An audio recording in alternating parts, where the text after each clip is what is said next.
كان ويش الله خودش ترازي بت ما مسترز كانت خوش دستت نيشن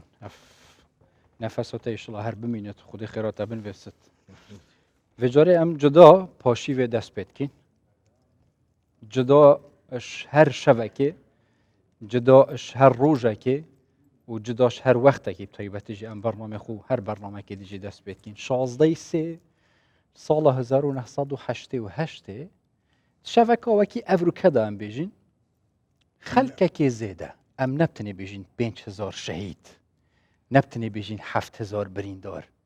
بلکو بدهان هزار خلکی بگون نه نوستن کتنات خوکا شریش دا هرش مازنا بچیکا پیرا گنجا بگون نه تنی کو سبب کرد بینه ناسنامه وانا کرد بیه فخر و شانازیب کرد بونا خو کریب سالها سالا برانبری دجمنا شر کر خین رید شوکا وکی اف شودا وکی هر شوکا آسایی نوستن به آگه شویه که که رنگ ایدی شوانا دمو هیکی آخوی بد پروش بریا ببتنی فرو پیلانی سنشتیان دانا بیکن جاوی الپاشا روژه که گش بیه وکی گلکشوانا وین حتی نو کماینجی مخابنی و دیسا دجمنا وکی هر جار که دجمناتی ملت کرد کری و نو کجی گلکشوانات بردامن کیمیا باران کرن یکش کارساتت مازن دست بکرن دجی ملت کرد جبوی بن برکرنوانا الحمدلله اوین او پیلان توصاداناین چونوش ناف چونو ملت کرد هرما سر رايوان فانتقمنا من الذين اجرموا وهذا فرمي يمتولا دسينين ولا الظالم واستمكار كان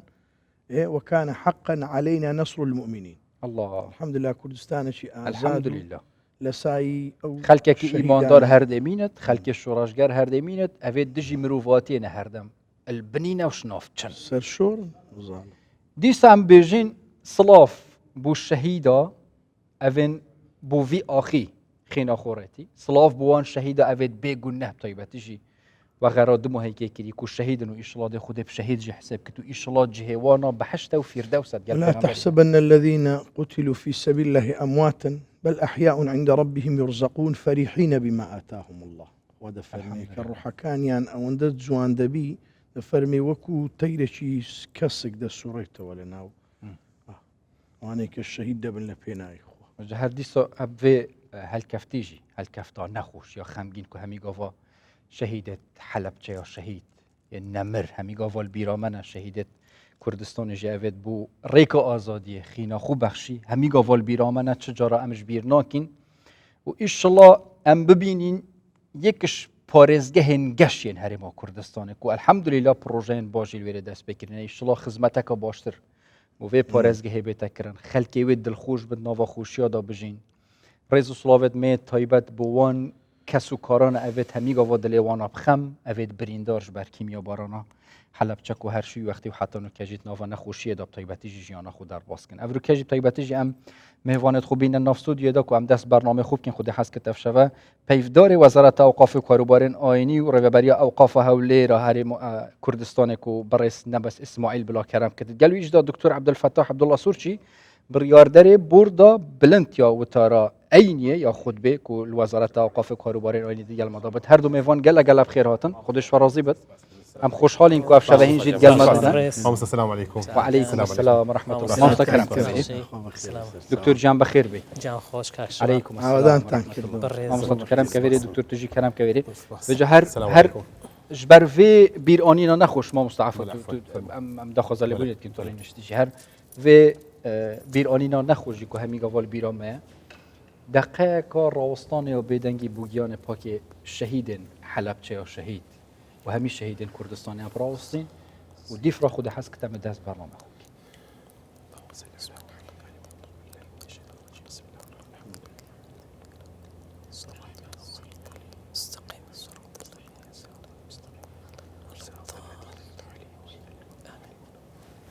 الله لا اله الا الله وعافيان كخوا حقيان برزيبهم شهيداني كردستان بتايبتي شهيداني الله بزا خوای گەورە لە گوناه و تاوانیان خۆش بێ ئەوانی کە گەورە بوون بە پولانش بێگومان هەموو پۆپولی زۆر هەموو لە بەهەشتن بەڕاستی ئینشاءالله هەمویان لە بەهەشت و فیردەوسی ئەعلان و ئەو کارەساتێکی زۆر گەورە و بەڕاستی بەڵام لەگەڵ ئەوەشدا دەبینین ئێستا دوای ئەو کارەساتە نەتیجەی ئەو کارە ساتێککە بەسە هەرێمی کوردستان داهات پەرلەمان و حکوومەت هەرێمی کوردستان و دام و دەستگا فەرمیەکانی هەرێمی کوردستانە کە بەری ڕەنجی شەهیدانی هەڵەبجە هەموو شەهیدانی ڕێگا ڕزگاری کوردستانە ئینشاءالله بە خوێنمان بە گیانمان ئێمەش دەبێت ئەو قوارەوە ئەو دەستورە بپارێزین ئینشاءالله. دکتور کەرام بکەن فەرموو. زۆر سپاس زۆر سپاس. دەشامی ڕازی بێت خودی خێرا زۆر مامۆستا. یعنی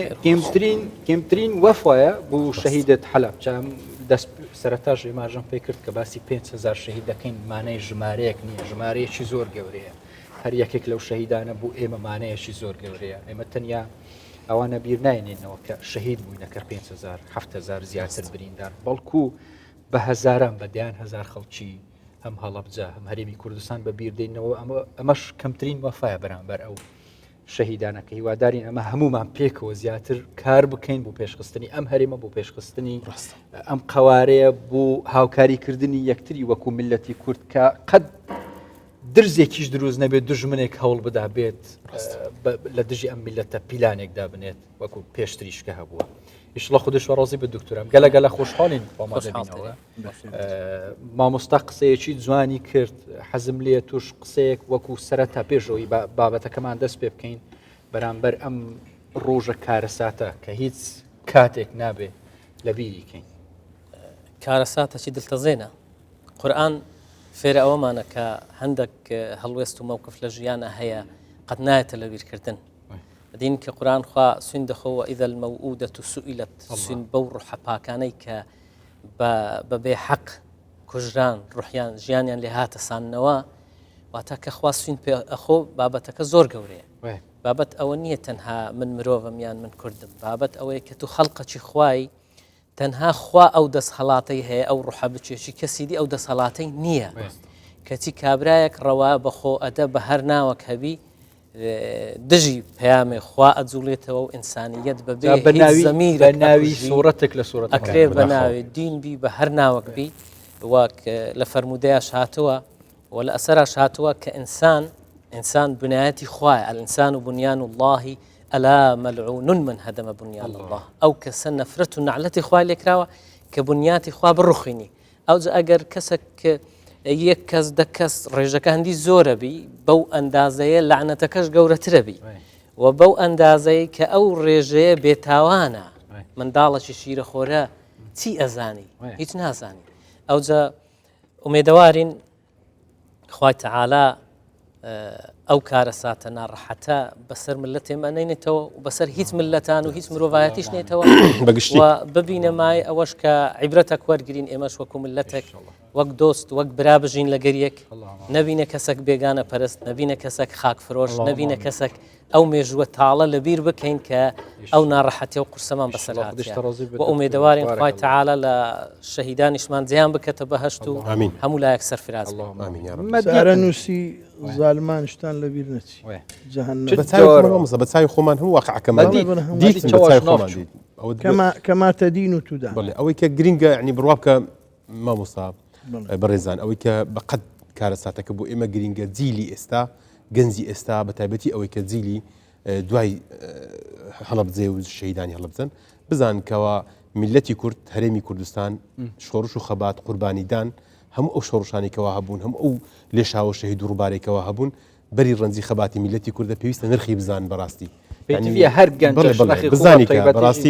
بەڕاستی کە ئەوە گرنگە زیاتر لە پەروەردەش ئیتیمامی پێ بدرێت لە قوتابخانەکان کە هەیە بەڕاستی بەڵام زیاتر گرنگیش پێ بدرێت لە ئەوقافیش باسی ئەوە دەکەین هەتا سەرڕاد ئێوە لەگەڵ مامۆستایانی ئاینی هەوڵ دەدەن ئەم بابەتانە باز بکەن زۆر لە خوتبەی هەینیش بۆەوەی میلەتی کورد ئەو نەخۆشیانە ئەو کارە ساتانە قەت لەبیر نەکە کە قەت نابی لەبیر بکرێن بەجێ باشترین دەستپێکژی وەلەو مایەوە دەستپێکری بەس بۆ ئیشڵە نوکەژی یانە پڕاستیژی ئەم بەحسێ هەندێ بکەین و ئاەتت قورئانە پیرۆز باشترین دەستپێکە بوو هەر بابەتێکی ئەگەر هیچ پرزگرێکێک نابێت ئەزبارکەم هەفکارێنمە ئیماژە پێکردن نزانم تو دەست پێ بکە مامۆستا خودی خێراتە بنوێست تو دەست پێکە دا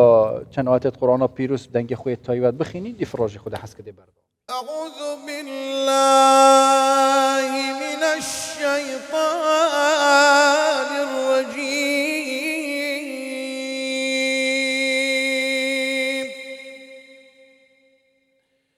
يا أيها الذين بالصبر والصلاة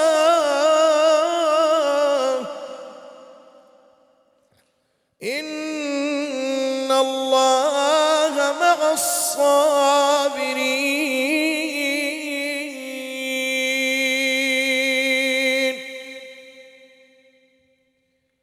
ولا تقولوا لمن يقتل في سبيل الله أموات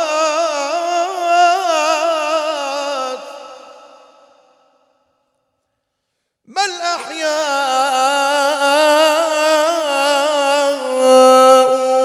ولكن لا تشعرون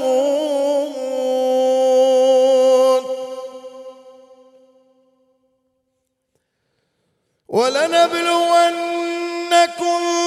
بشيء من الخوف والجوع ونقص من الأموال والأنفس والثمرات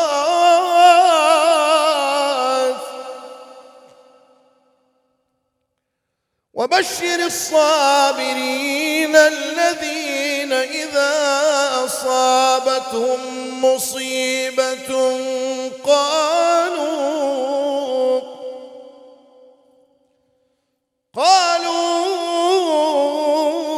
إنا لله وإنا إليه راجعون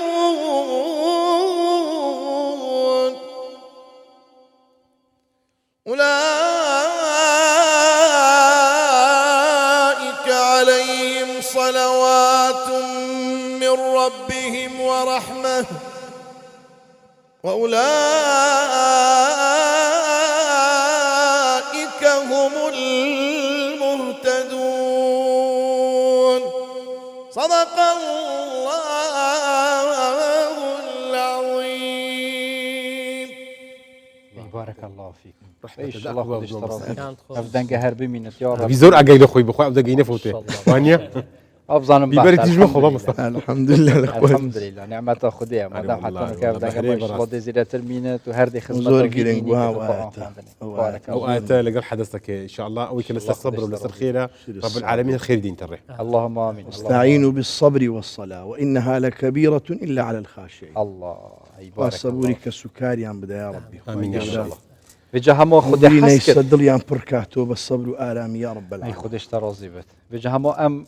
السلام عليكم ورحمة الله وبركاته. في دنگ طيبتي ما مستيكون نموناك جلك جان الحمد لله سپاس بو خدای و سپاس بو ما مستيكو هر شف وصف في دنگ طيبت بقرآن خواندن بآيات قرآن پیروس بسرود گوتن في دنگ طيبت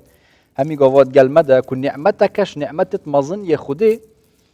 قل همي كساكي أو زور جرينجو زنابي مدير آماجي بيك لسر وبابتي زور جرينجو لبيغمبري عم برسي عليه الصلاة والسلام أي الأعمال أفضل يا رسول الله سكر دوك ساكترين كردوه بيكين نيفر مصدقا نويش أو أنا تايبتي خويه فمي سرور تدخله على قلب مسلم الله أن يستمع لم يعني أو برنامج كبر ما كرديا دل خوشك بدين خلقش ما شاء الله و جا و جانترين و باشترين دل خوشيه ونيا دكتور جان إن شاء كأما الله باسي أو نعمتي دكين هم قرآن خويندن آية فضلي سن جوري لنا إسلام كأف قرآن بيروس خدي بمن نازل كريم رجع پیغمبري اللهم صل على محمد نهوا كزي بخينين حاشا وكي جريدك يا خدينا خصوصا أم بأجهبين لقل دن خوشي چون كساني كي وكو ما مستا وكو ايوا ام بهره تايبتيان هي بدنجي خوان بيامي اسلام بگينن بجاما دكتور ام اشتدس بكيم تايبتيجي قرآن هندام مازن خود تعالى بو مفري كري يعني اگري وي چيه بو چي هن گرينگي بدنگي دا يعني بدنگك خوش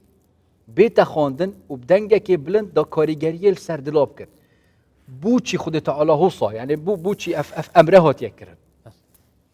بسم الله والحمد لله والصلاة والسلام على سيدنا محمد رسول الله وعلى آله وصحبه ومن والاه دعوة كارين خواه تعالى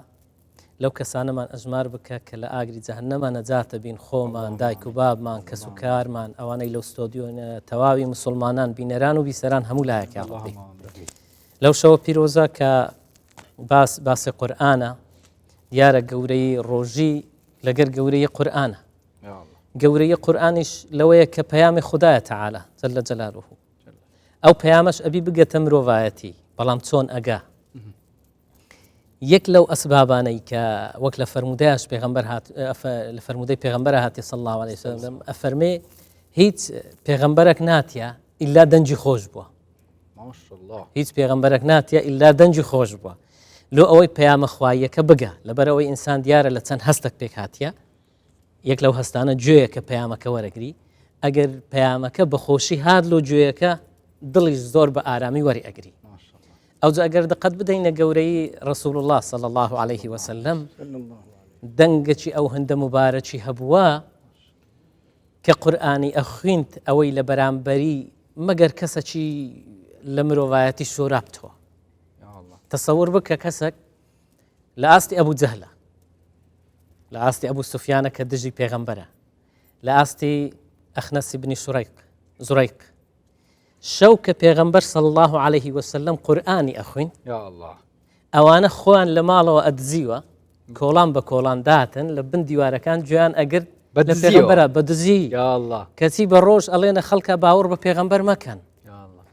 ئەیانە گوتە کۆیلە و دار و دەستەکانیان لە محەممەدا دوورکەون گوێ مەگرن لەو قورئانە والغوا فیه لا تسمعوا لهذا القرآن گوێ مەگرن ئەگەر پێغەمبەریش قورئانی خوێن تەپە و هەڵا و هۆسە بکەن بۆ ئەوەی کەس گوێی نەگری کەچی خۆیان ئەدزیوە ئەوجە خۆش لەوە لە سیرە ئیبن هیشام هاتیە ئەڵێ ڕۆژەیەکەم کە وایان کرد گوێیان کرد هەتا کە خۆشەوی صلی الله عليه وسلم لە قورئان خوێندنە بووە کە ئەچنەوە دیارە ڕێیەکیان لە سەریەک بۆ ڕێماڵێن یەک و دووە دینن ئەتو چەکەی ئەتو چ ئەەکەی گوتی کەس دەنگ ناکەین باشە ئێ باش ئەما زان لو هاتیە ڕۆژێ دووەمیش دێنەوە سێمیش دێنەوە هەر سێ نەفەرش ئەو جارە وعد دەدەن کاکە وعدبی کەسمان ناینەوە واتە گەورەی ئەو قورئانە کە یعنی گەورەی لەوە بووە کە پێغەمبەر صلی الله عليه وسلم دەنگ و سەدایەکی وەها مبارەکی هەبووە هەر ماشەڵڵای لێبی سەحابە ئەجێرنەوە ئەڵێن کە پێغەمبەر قورئانی ئەخوێند یعنی دڵەکان خۆیان نەئەگرت یەک لە سەحابەکان ئەڵێ پێغەمبەر نوێژی ئیمامەتی کرد سورەتی تین وەزەیتونی خوێن ئەڵێ ما سمعت صوتا أحسن منه حیت گوێم لە هیچ دەنگێک نەبوو لەوە چاکتر واتە هەل لەژێر ئەو ڕێنمایانەش پێغەمبەر ئەفەرمێ صلی الله عليه وسلم ليس منا من لم يتغنى بالقرآن ئەو کەسە لەوانە نابی کە سورەتی زەیتون باس کە قورئان بەو شێوەیە نێتە خوێندنەوە ئەو کەسە لەمە نییە پێغەمبەر نەهیلەیەکە یان ئەفەرمێ تەغەنەو أعوذ بالله من الشيطان الرجيم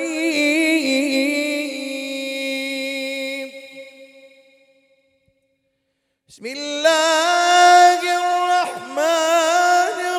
الرحيم والتين والزيتون وطور سينين وهذا البلد الأمين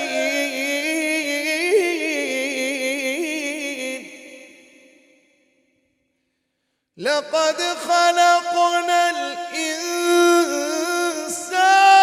في أحسن تقويم ثم رددناه أسفل سافلين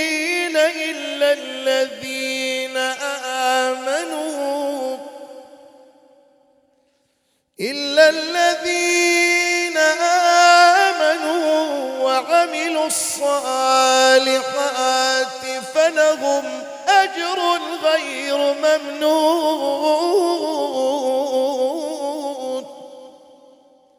فما يكذبك بعد بالدين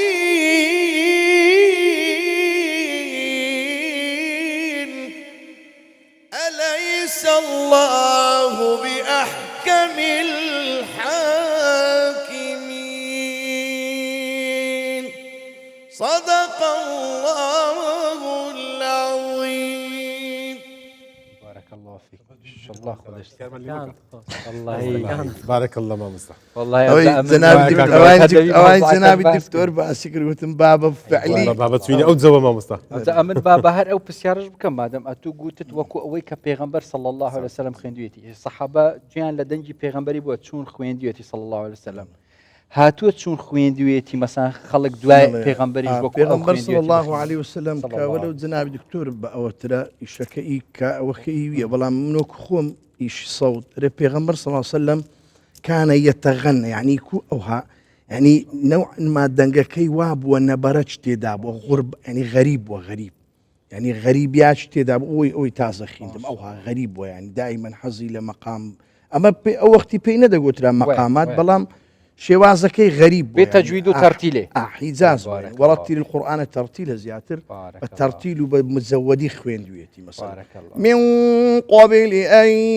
يأتي أحدكم الموت فيقول ما شاء الله أيقول رب لولا أخرتني إلى أجل قريب فأصدق وأكن من الصالحين. والله ما وصل راسك يا حسك يبقى هداني اي والله بدي جدان اللي ما نقري بابتك هر همي هوا ان شاء الله خدش راسي بارك دي هر اين راح ما مصا دشتي براستي استابيت الرمزي شي جواني هوليري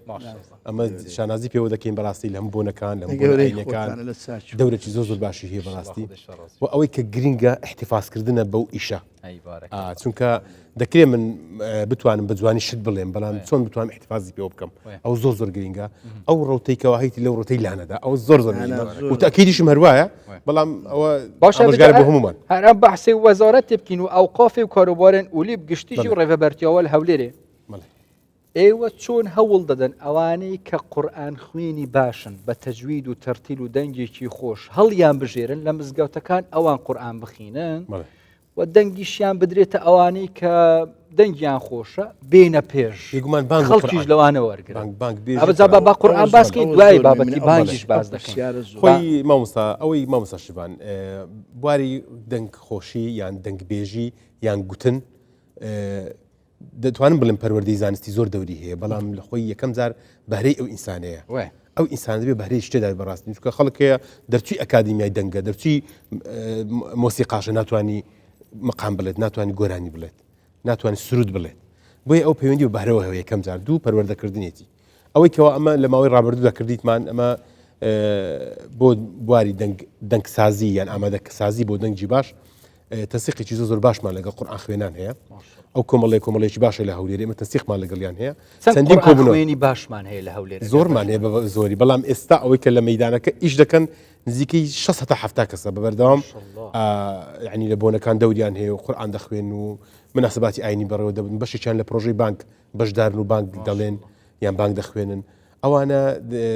یعنی ممارەسێکی زۆریان هەیە من نزیکەی 20 ڕۆژ پێش ئێستا ڕێزلێنانێکمان کرد بکو بەڕێوەتی ئەوقافی هەولێر بۆ ئەو بانک بێژانەی کە نزیکەی 50 ساڵە قورئان دەخوێنن تیان دابوو نزیکەی عمری 70 ساڵە 75 ساڵە بەردەوام قورئانی خوێندی یعنی هەیە بەقەت تەمەنی من و تو قورئانی خوێندی ئەوەندە دەنجی خۆشە خەڵکی زۆر باشمان ببینی ناوی کەس ببین بۆی کەس عاجز نەبی مەراسیمێکی بچووکمان بۆ کردن ڕێزلێنانمان بۆ کردن و خەڵکی تریشی زۆر باشی گەنجمان هەیە بەتوانان یعنی خۆیان دەنجیان خۆشە بەڵام ئێمە بە تەمەنترین قورئان خوێنی هەولێر کە ئێستاش قورئان دەخوێنێ و دەنگی زۆر تایبەتە تەمەنی چەندە وڵای ئێستا مامۆستا ئەحمەدمان هەیە مامۆستا مەلا فوئادی خۆمان دەنگێکی زۆر لە مێژە قورئان دەخوێنی یعنی سەحەتیشی باش نییە و نەخۆششە نابیناشە زۆر لە مێژە بەڕاستی خەڵکی تریشمان هەیە کە حەجی قارەمانمان هەیە کە زۆر کەونە مامۆستا فاروقمان هەیە کە ئەوانە بلوێ ئەم ناوم نەدا لۆی دەنگێت تایبەت ڕۆناهین هەر دەنگێکشوانە حەقی کەس نەخۆی ئەوانەی کە ناویان لۆی ئەوانەی کە ناویشان ناینین یعنی داوای بردن دەکەن کە ئێستا نایەتە خەیاڵمان بەڵام ئێمە بە شێوازە گشتی قسە دەکەین کە هەولێر بە واتای مەولودی نەبەوی مەولودی نەبەویش بە واتای دەنگخۆشی بۆی ئەساڵەتی هەولێر نزیکەی 800 ساڵە لە هەولێرێ بواری دەنگ و دەنگخۆشی مەولودی نەبەوی لە سەردەمی سوڵتان مزەفەرەدین تاوەکو ئێستا کە 800 ساڵە بزەبە لە ساڵی 1970 باقیە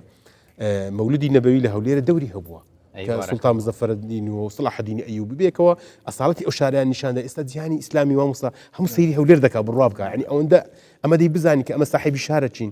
ئەساڵەتمان هەیە بەڕاستی مێژوومان هەیە لە دنیادا خەڵکی خەلیج و دووەلی ئیسلامی ئەوانە لە بواری تەقلیدکردنەوە هەموو سەیری هەولێر دەکەن. باشە مامۆستا تا گوت خدای خێرا بنویست ڕێز لێنانێک و هەبیە بۆوان کەسە قورئان خوێن و حەتان و کەژی بەردەوام خدای خێرا بنویست. هیچ پرۆژەیەکی نوێ هەولێر و کوردستان هەیە لە نزیکەوە ڕابگەینم بۆ قورئان خوێنان دەنگخۆشەکان بە تایبەت لە هەولێر و هەرێمی ئەوەی کە ئێستا ئێمە تەرکیزمان لەسەریتی بەڕاستی چەند خولێکمان کردیتەوە بۆ ئەوانەی کە لەناو قورئان خوێنەکاندا بانگبێژی زۆر باشن. چونکە ئەو کەسێکەوە قورئان دەخوێنی لەوانەیە بانگبێژیش زۆر باش نەبی بە قووت نەبی. بانگبێژیش هونەرێکی زۆر تایبەتە. ئینجا ئەوە لەگەڵ چەند مامۆستایەکی پسپۆر خەریکی خول و ڕاهێنانی بەردەوامی بۆ ئەوی زیاتر پەرە بەدەنجام بدەین و هەندێک شتی شەیە کە وەزارەتی ئەوقاف و کاروباری ئاینی پلانی هەیە لەوەی کەوە پرۆژەیەک ڕابگەینی دەنگ لەسەر ئاستی هەموو کوردستان ئەو کەسانی کەەوە دەنجیا خۆشن بەشداریدا بکەن بۆی قۆناغ بە خۆناغ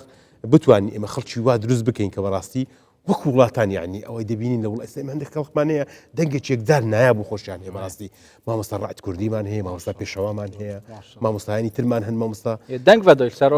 ئاستی جیهان بەڕاستی دەنجیان دایتەوە یعنی ڕکلامیان بۆ دەکەێت کە لە شوێنێک تەراویح دەکەن بەڕاستی لێرەش لە هەرێمی کوردستان بە شانازیە و الحەمدوللا پێشوازی لە خەڵکی و خەڵکی بیانیش کراوە کە ئەوانی کە دێن سەردانی ئێمە دەکەن بە ڕێگە پێدان و ئەوانە دێن دەنجی خۆیان لە قورئان خوێندن و لە هیچ خەڵاتکردنە شتێکی وا هەیە زیاتر هانیان بدرێت. والله ئەم لەگەڵدان بەڕاستی پرۆژەی وا هەیە بەڵێ خەڵاتکردنی شەیە پشتیوانیکردنی شێ و سەفەری شێ بۆ دەرەوەی وڵات ئەوانە هەموو پلان و بەرنامی وەزارەتی ئەوقاف و کاروباری ئاینیە لە ماوەی داهاتوو پرۆژەیەک هەیە کە مسابقەیەک دروستکە لەو دەنگخۆشەکان تاقی ناکردن لەوەیەوە ئەو مسابقەیە بۆمان باسی ئەو کە دوای باوی باسی خێرەکەش بکەین لەگەڵ دکتۆری مسابقەکە لەسەر ئاستی ئەوانەی کە دەنجیان خۆشە نەک بڵێن تاقی بکرێنەوە بەڵام لێژنەیەکی پسپۆری مختص کە ئەو لێژنە بەڕاستی مامۆستا ڕێبار دەزانی کەسی علمی ئەوانە هەڵدەسەنجێنی یعنی کەسێکەوە لە علمی دەنگ دەزانی لە علمی مەقامات دەزانی ئەوانە هەڵدەسەنجێنی پرۆژێکی زۆر باشە ئینشاڵڵا وەزارەتی ئەوقاف و کاروباری ئاینی ئەمە جێبەجێ دەکات. خەڵات و شتی تایبەت و سەفەری حەج و عومرە ئینشاڵڵا ئەوانیش دەبێت. ئێمە خەڵاتێک دەدەینە ئەو کەسە کە شایستەیەتی الله باشە ئینشاڵڵا بە زووترین کات دەست بڵێ ئینشاءالله. ئەی بارەکەڵڵا دکتۆر گیان بڵێ بەحسێ دەنگخۆشیەیە وەختیان بەحسێ دەنگخۆشیەتکین باشە لە ناو ئاینی پەیروزی ئیسلام بەس تەنها باسی ئەوە کرا کە دەنگخۆشی دەبێ لە بۆ قورئان خوێندن بی یان شتی دیکەش هەن دەتوانین بە دەنگ ئەم خزمەتە بکەین دەنگی خۆمان کە خۆشە هەیە کەسێک ئیتر دەربڕین بەو شتێک کاکە لە ناو دڵێتی ئیتر شعر خوێندنە گۆرانی وتنە توزانم قسەکردنە شتیوا هەیە یان بەس دەبی دەنگمان خۆش بی لە بۆ خزمەتکردنی قورئان بەکاربێنین. طبعا دەنگ یەک لەو نەعمەتانەیە کە خوا بە هەندێک کەس ئەبەخشی کەسێکی ناوە توشتەشی بڵێ نانێز نەخیامزی ناوەڵڵا نا دوای مامۆستا شتێکی دیکە کەش عەفوان دکتۆر قسەش دەکات شتێکی دیکە کەشف دەکەین بەس دەبی بە ڕەزامەندی ئەتوبی بڵێ وەچی ئەتوو گوتت کەسی تایبەتمەند و پسپۆر کە دەبی بەهرەیان هەبی بڵێ ئەتوو بەهرەیەکی زۆر تایبەت هەبوو بەس ئایا نازانم لە چەندەوە دووری ئەو بەهرەیە کەتی کاکەم نازم باسی دەکەی دەزانی کات خوایەکەکەم بدەی بەزن لەکەینی وە لەوانە دوور کەتی والله زۆر لە مێژە تقریبان چەند ساڵ خودای لەوەتەی زۆر لە مێژە 15 ساڵ دەبی ماشەڵڵا والله جار بەجار لە ماڵی بۆ خۆت هەیتم لە بەرزەوە بەس شش تایبەت بەخۆمە بەڕاستی ئەوە عنی تا ئێستا لەیت بۆ نەو مناسبەی کەس ئەمنی نەدیتێ بەشداری بکەم ئەوجا حەزمان لێ ببین ئەو زەیان ئەوەتە معزوفەیەکی تایبەتی خەمگین یان بانگدانێکی تایبەت بەدەنگ وڵای بانکە دەدەم بانکە دەدەم چکە دەترسم ئەوم بەبیر نەبابی چکە زۆر لە مێژە بەڕاستی یعنی مبارەسە دەکەم بەڵام خۆشیشە ئەوی خۆم هەیە خۆزگە باستان کردەوەی خۆم دەینە چهانە دەوێت ئەوە هەڵبژێ نەی خۆم بانکتان بۆ دەدەم دەنجم خۆش نییە تێستە چی بکە وڵا زەحمەتە بۆ بتوانێت تێستە کاکە نێ ئەویان جیهانت دەوێ هەیە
هاي دەست بارك خۆی الله باز فيك. دەبی دەستنێ أي بارك الله فيك سپاس دەکەم. ئەوها حسابی خۆتان بکەم 15 ساڵە مامۆستا لە نێو ڕاستی غەریب. ئەو ئامێرانە دوور سپاس کردی من ماشەڵڵا هەر تایبەتە سپاس دەکەم. غريب بەڕاستی سپاس. والله غريب گەلە گەلە ممنون، خۆشحاڵی. سپاس.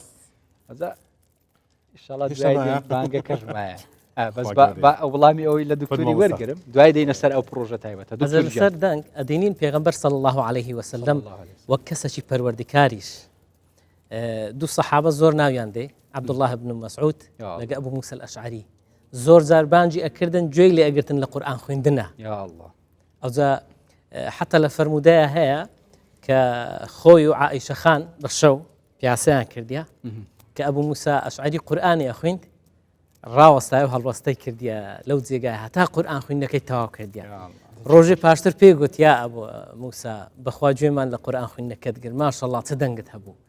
ئەجا ئەبوو موسى جوان جوابیان ئەدەتەوە ئەڵێ وەڵڵا یا ڕەسوڵ الله ئەگە بمزانی با گوێت لە منەگر ئەو هەندە بە جوانیم ئەخوێن حەبەرتوها لەکە تەحبیرە الله زۆر بەجوان ئەوجا ئەوە ئەدینین حتى ئیمامی عومەر ڕزا و ڕەحمەتی خودای لێبێ بانجی ئەبوو موسى ئەشعری ئەکرد ئەیگوت ذەکرنا برەبینا الله وەرە خوامان بەبیر بینەوە ئەجا کە قورئانی ئەخوێند ئیمامی عومەر بانجی سەحابەکانی ئەکرد بەتایبەت ئەوانەی گچکەن أيقول من يريد أن يقرأ القرآن فليقرأه كأبي موسى أو أي قرآن بخويني باوك أو بياوي بخويني بو آوازه وبو شوية واتا جرنجي بيداني الشيوة أو كساني كدنجان هيا أو مشروعك هم پیغمبر بها صلى الله عليه وسلم وهم صحابة كانش وإن شاء الله حكمة هرم وكما مستعلى أوانش اهتمام بأدين تنك براستي يك لو أمرازاني جان دني پەیامی ئیسلام دنێ قورئان ئەو قورئان خوێندنە بە دەنگەکی خۆش دەنگسازی هەرێ هەبووە لە سەردەمی پێغەمبەری صلی الله عليه وسلم خەڵاتکردنی ئەو کەسانە هینانی پێش کە دەنجیان زۆر خۆش بکە کە تازەش باسمان کرد حتمما شێوێ ژیان گۆڕایە وایە شێوێ ژیانی پێغەمبەر صلی الله عليه وسلم بەو شێوە ستایل ئێستا نەبووە وایە بەڵام گەورەترین تەکریم ئەوە بوو کە پێغەمبەر بڵێ وەرە قورئانم لێ بخوێنە پێغەمبەر صلی الله عليه وسلم پیامەکە بگەین بڕیاری گەیاندنی پیامەکە وە لە کاتی خۆی الحەمدولله پیامەکە لەزی خۆیتی بەڵێ کەیان پێغەمبەر توری پێ کوڕ ڕێزی لێ ئەگری مثلا ئەڵێ تا ئەبوو موسای ئەڵێ ئینەکە ئوتیتە مزمارا من مەزامیری ئالی داوودە ئەڵێ تو دەنگەکت پێ بەخشرایە ئەو دەنگەی کە داوود عليه السلام پێ ئەبەخشرا ئەوجا دیارە لە ئەسەرا هەیە کە داوود عليه السلام زەبوری ئەخوێند ئەڵێن چەند ئاوازەکی هەبوو ئەڵێ ئاواز هەبووە کە ئەی خوێند ئەوەی دەوروبەرینە هەموو ئەگریان ئەوجا پێغەمبەر ئەوە بە ئەبوو موسى ئەشعری ئەڵێ وەک ڕێزەک و تەکریمەک لە ئەوەی بەردەوام بی لەسا ئەو کارە وەک پاداشت و ئەدریش ئەوجا لە دینە بەڵێ زۆر پاداشت ئەدرێتە ئەو کەسەی کە قورئانە خوێنی بە تایبەت ئەوەی بە دەنگەکی خۆش ئەگەینی ئەوە ئەجری زۆر گەورەتر لە کەسانێکی تر گومان لە پاڵ ئاینداریش خزمەتکردن بە نیشتیمان بنەتەوە بە خاک و وڵاتی خۆت بە سرودی نیشتیمانی هەموو ئەوانە مامۆستاچین هەیە ئێستا ئەوە وەک تەخەسوس من ئەهلی تەخەسوس نیم لەو بابەتە بەڵام مامۆستا دەستی شارەزایە مەقامات دیارە ئەو پیاوە زرباتی کە پیاوەکی کوردە و خەڵکی مووسڵە کە ئەچی لە ئەندلوس قەواعد و ئوسوڵی مەقامات دائەنێ فلان و فێلان واتامە کورد ئەو ڕۆنیە کە باسی مەقامات بکەین و چین هەیە بابەتەکی دوور و درێژە لەبەر ئەوەیە وەک حکمەتێکی خوایش جەلە جەلالوه لە هەر موقعێکی جوگرافی لە هەر جێگایەک دەنگێک زیاتریان سەدایەک یان مەقامێک زیاتر دەنجی هەیە لە کوردستانیش تایبەتمەندی خۆمان هەیە وەک موقعی جغرافی بە مەقامیش تایبەتمەندی خۆمان ئەوجا ئەبی پارێزگاری لەسەر ئەو مەقامە بکرێ و هەر لە مەقامە ئەساسیەکانیش مەقامی کوردیش هەیە هەر مەقامی کوردیش هەیە واتە بە خۆی کەشف کردزانی هەری نازان تخصص نیم تخصص بەڵام بابەتەکە لەسەر قسەی دکتور و مامۆستاش مقام کورد هەندێک ئاەتت قورئانە پیرۆز جودا جودا دەنگێت جودا وەکو خەڵکارین تەقلید مقام بەس ها مامۆستا هەر چەند ئاەتەکە یت کورد دەنگێ قارەئەکی ینی بە جیاواز ئەزلۆ پێشنیارەشی دینەکەی مامۆستا بەخۆی بخوێنی کە ئەڵێ بڵێ کاکە ئەوە مەقامی فلانە ئەو ئاەتتان لۆ ئەخوێنن والله والله لە هەمووی زانانی لەسەر ئەو مەقامەی ئەوش جەنابەت فەرموتە باستان کرد مەقامی ئەوەی کە زۆر لە ئەساڵەتی خۆی مایتەوە مەقام بەیاتی هەولێرە ینی بەیاتی ئەو بەیاتێک کە قەدیم خوێندراوە هەر ئەو سەو بەیاتێک بەیاتەکەی دەخین دوایە مەقام ئەوزە قڵق دێمە خوارەوە یا الله. أعوذ بالله من الشيطان الرجيم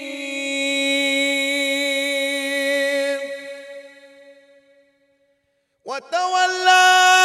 عنهم وقال يا أسفا على يوسف وابيضت عيناه من الحزن فهو كظيم قالوا تالله تفتأ تذكر يوسف حتى تكون حرضا أو تكون من الهالكين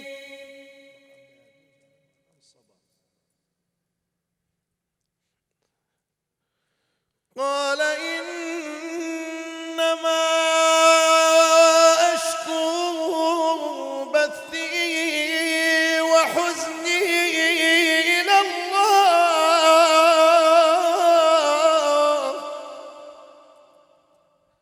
وأعلم من الله ما لا تعلمون.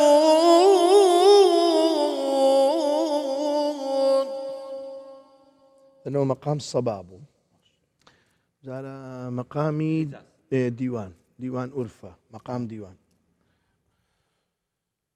تبارك الذي بيده الملك وهو على كل شيء قدير الذي خلق الموت والحياة ليبلوكم أيكم أحسن عملا وهو العزيز الغفور. قام ديوان بو قام حجاز واستبق الباب وقدت قميصه من دبر وألقى يا سيدها لدى الباب قالت ما جزاء من أراد بأهلك سوءا إلا أن يسجن أو عذاب أليم.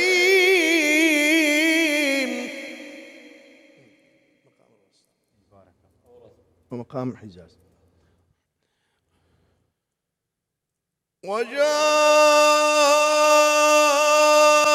وجاءوا أباهم عشاء يبكون تهناود ها قالوا يا أبانا إنا ذهبنا نستبق وتركنا يوسف عند متاعنا فأكله الذئب وما أنت بمؤمن لنا ولو كنا صادقين. بارك الله يا فيك. ربي بارك الله. بارك الله فيك. زۆر هیلاکی مەکەن ها لا زۆرمان باش اتفاقا چی دیکە بکەین ڕێککەوتنە چی دیکە بارك الله فيك وچی گوتی با زۆر ماندی نەکەین مامۆستا ئێستا دەچمە لای هەردوو خۆشتویە تەقلیدی چوار قارئی ئاها زۆر حەزت لە دەنجیانە ناوەکە دوایە چەند ئاەتێکی قورئانی پیرۆز کۆ مامۆستا ڕێبوار ئەوەش حاضر دەکەی با ئەمە لە مەجلیسی خۆمان بەردەوام بین وانە دوای ئینشاءالله ئەویش دەست مامۆستا ئەو قورئانی کە تایبەتە بە حەزرەتی یوسف زە مقامەکەش زۆر مهمە يعني ناوەڕۆکی يعني تێکس معنای قورئانەکە لەگەڵ مقامەکە زۆر مهمە یەکتر بێتەوە ئێستا ئەوەندەی غەریبی لە مقامی ئەوەی ئەوەی هەست بە خوشی و ناخۆشیەکە دەکەی کە سوورەکە دێتەوە بەرچاوی کە ئەوەی حەزرەتی یوسف داو حیجازە خۆی کە جەناب دکتۆر باس کرد مەقسەدی مەقامات ئەو حیجازە خۆی تەسەوری ئیشەکان دەکا ئەو یعنی تەمەشای ئەو وەزعی دەکا مەثلا وەجاءوا دەبی بە حیجازبی يعني وجاءوا أباهم عشاء يبكون كدين ودقري في الميسك دبارين لدو نابي بقى قراءة بخيني لبو باسي بهشتي بكري أو زشتشدي كاكشفان دكتور جان لروي علم زانستا پەیوەندیەک لە نێوان قڕگ و گوێ هەیە ئەوەی لە گوێ دەرە بڕێ لە قورگا دێتە دەر گوێش وەری ئەگری ئەوجا ئەگەر ئاوازەکە چۆنە ئەو گوێش راپۆرتەکی و هائەدا واتە ئەگەر وەصفەکی بەهەشتا بکرێ ئەگەر بەو مەقامە بێتە خوێندن کە دڵی ئینسان خۆشەوی ئەوە زۆر لە گوێ مرتاحەوی بەڵام ئەگەر ئەو وەصفێ بەهەشتا بە مەقامەکی بخوێنی کە باسێ جەهەنەما ئەکرێ لە گوێ دەخینەوە ئینشاءالله لە وەصفی بەهەشت شتێکی فەراحی لە دووش ئەوی دیکەش لە جەهەنەما گوێ وەرناگری ئەگەر تو مووقفێ جەهەنەم بە ئاەتێ بەهەشت بخوێنی بە مەقامی بەهەشت بخوێنی یان مووقفێ بەهەشت بە مەقامەکانی تند و ناڕەحەتی بخوێنی دكتور بس شتي ديك خو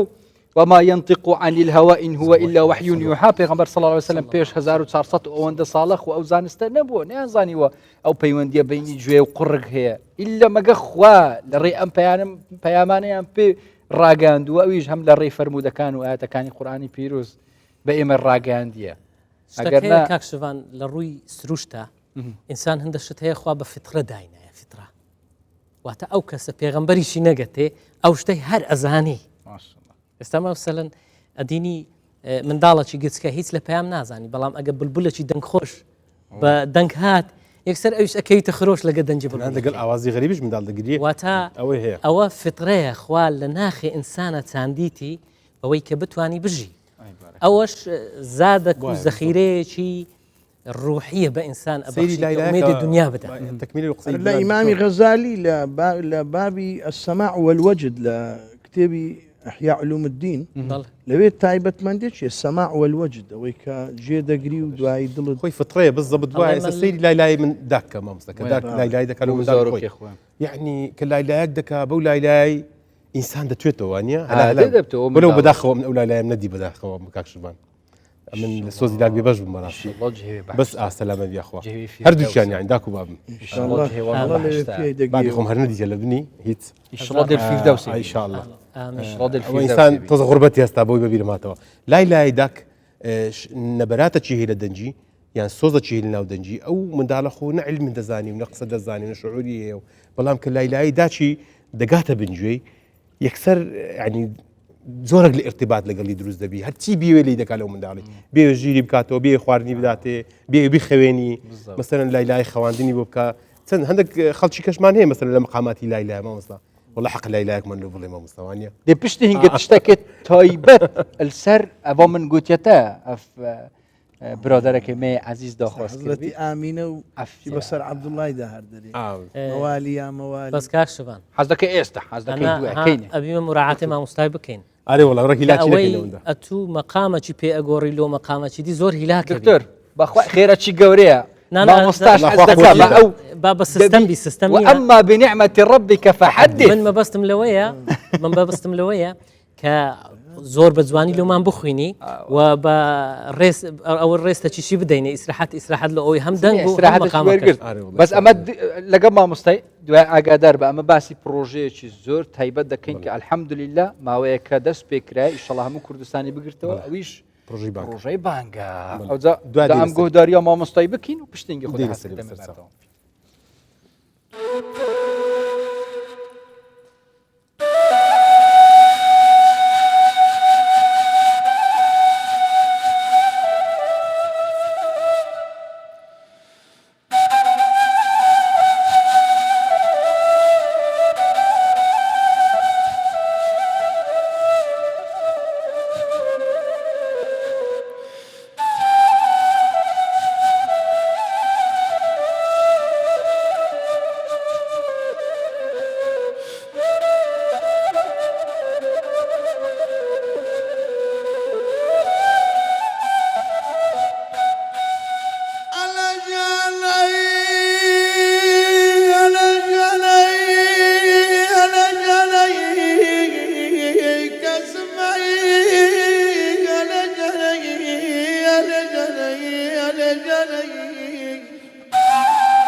اخوة سدبي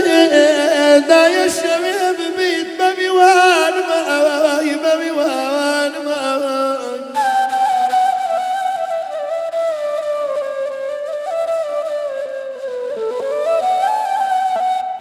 على دايا وكبة بولاي دايا وكبة بولاي كلنا اخذ نروي دايا نروي دايا نروي دايا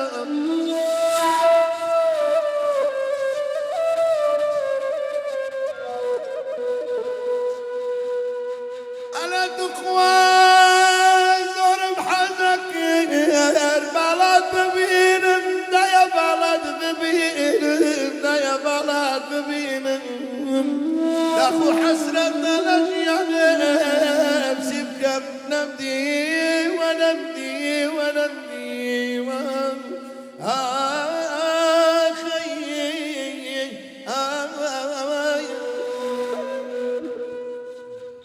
عفوا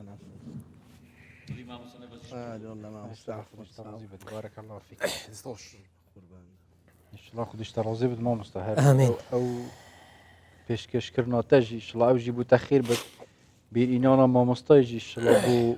دایکاوی بو بابی ان شاء الله اوجی خیره آمين يعني اوجي ان شاء الله هر ولي بد او روند كاجي هر يد كيف بن ان شاء الله كل فردوس ان شاء يكون الله آمين آمين آمين هر بیر اینانا هنده بد همي قوا مروف دعا بو انا ان شاء الله آمين خدش ترازيب ربنا اغفر لنا آمين ولوالدينا اللهم ولمن ربنا ربانا بالخير خوش بيا رب آمين. اغفر لي ولوالدي ولوالدي جرينجا يعني استا جنزي استا حسبك كسك لتنشتي هي ناوي داكو بابا احترامي بزاني رزي بزاني يعني قدري بزاني مثلا للدنيا مودرنا لدنيا نوي استا